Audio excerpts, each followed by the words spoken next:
بسم اللہ الرحمن الرحیم۔ شروع اللہ کے نام سے جو بڑا مہربان اور نہایت رحم والا ہے۔ غلطی کا ہو جانا کوئی بڑی بات نہیں ہے، اپنی غلطی کا احساس نہ ہونا بڑی بات ہے۔ اللہ تعالیٰ نے ہر انسان کو بہترین شکل و صورت میں پیدا کیا ہے۔ اگر کسی کا قد چھوٹا ہے، رنگ کالا ہے یا کوئی اور پرابلم ہے یا مسئلہ ہے تو اس کو اللہ کی ذات نے بنایا ہے۔ اس میں ہم کون ہوتے ہیں اس انسان کو تانا دینے والے، اور اس میں اس انسان کا کیا قصور ہے؟ آج ہم اسی سلسلے میں تاریخی واقعہ بیان کرنے جا رہے ہیں۔ جب حضرت ابو ذر نے بلال رضی اللہ تعالی عنہ کو کہا، ایک کالی کلوٹی ماں کے بیٹے، اب تو میری غلطیاں نکالے گا۔ بلال یہ سن کر غصے اور افسوس سے بے قرار ہو کر کہتے ہوئے اٹھا، خدا کی قسم میں اسے ضرور اللہ کے رسول صلی اللہ علیہ وآلہ وسلم کے سامنے اٹھاؤں گا۔ یہ سن کر اللہ کے رسول کے چہرے کا رنگ بدل گیا اور آپ نے ارشاد فرمایا، ابو ذر، کیا تم نے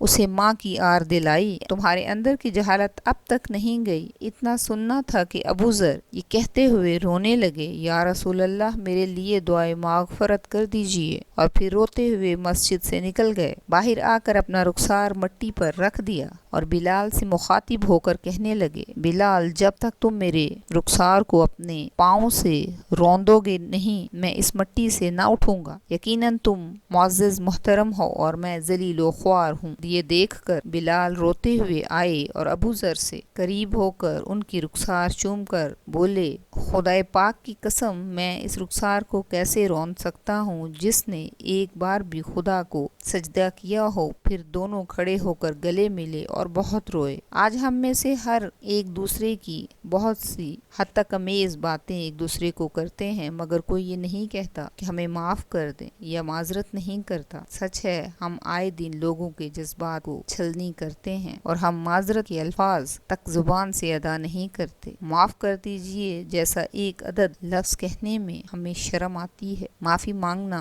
ہمیں برا لگتا ہے۔ خدا ہمیں لوگوں کی دل آزاری سے بچائے۔ دل آزاری اللہ تعالیٰ کی ذات کو بہت ناپسند ہے۔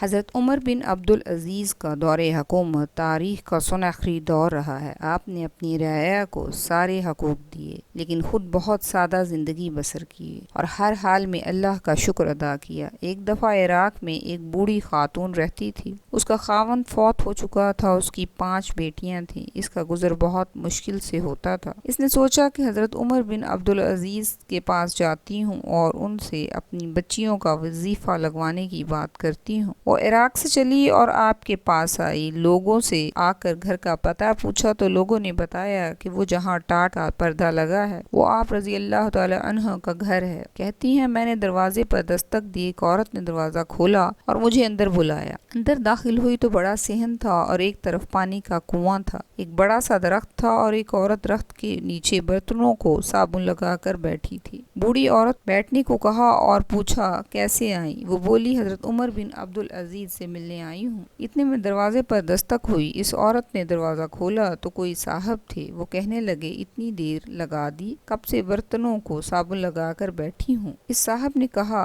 بس کچھ مصروف ہو گیا تھا۔ بالٹی پکڑی، کنویں سے پانی لائے، اس عورت نے برتن دھوئے۔ بوڑھی عورت سمجھی کہ یہ دونوں گھر میں ملازم ہیں۔ فارغ ہونے پر بہت صاحب درخت کے نیچے بیٹھ گئے تو عورت نے رات کی بچی ہوئی روٹی اور سرکہ لا کر انہیں دیا۔ جب کھانے سے فارغ ہو چکے تو اس عورت نے کہا، مل لو حضرت عمر بن عبدالعزیز۔ بوڑھی عورت نے کہا، کون ہے امیر المومنین؟ کہتی ہے، یہی تو امیر المومنین ہیں جنہوں نے درخت کے نیچے بیٹھ کر سرکے کے ساتھ روٹی کھائی ہے۔ عورت نے آپ کو کہا کہ میری 5 بیٹیاں یتیم ہیں، ان کا کوئی وظیفہ لگا دیں۔ حضرت عمر یہ سن کر رونے لگے اور فرمایا کہ میری رعایا میں کوئی انسان اتنا مجبور بھی ہے اور مجھے پتہ ہی نہیں چلا۔ پھر انہوں نے وظیفہ لکھنا شروع کیا تو ایک بیٹی کا 1000 دینار سال کا لکھا، پھر دوسری کا، پھر تیسری کا، اور اسی طرح چوتھی کا وظیفہ لکھا۔ یہ دیکھ کر وہ عورت آپ کو دعائیں دینے لگی اور کہا، اللہ تعالیٰ آپ کا وقار بلند کرے، اللہ تعالیٰ آپ کو لمبی زندگی دے۔ آپ نے قلم رکھ دیا اور 5ویں کا وظیفہ نہیں لکھا۔